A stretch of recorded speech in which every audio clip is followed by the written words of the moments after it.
This tutorial is powered by AskQuesty.com. Get help with your website on demand. And don't forget, subscribe for more tutorials. Hi everyone, so today I'm going to show you how to change your site title as well as your tagline and logo in WordPress. I'm going to show you the default way.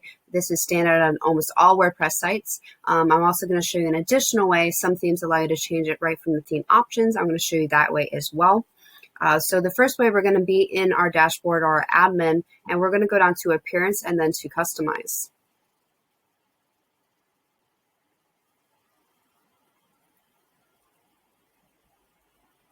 And from customize, we can go down to site identity.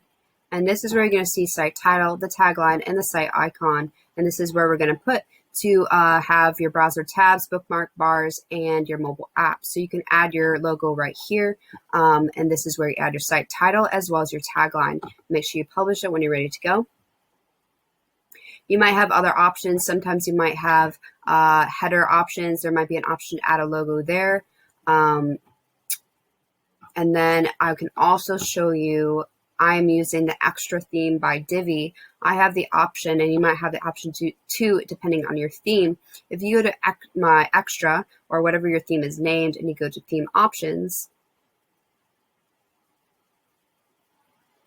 I'm going to see that in my general tab, I have my logo right here. So this is where you can add your logo. You can also add a separate favicon here as well.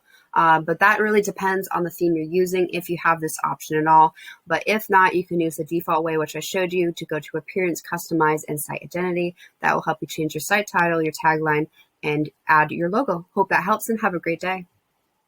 Thanks for watching. If this was helpful, please subscribe.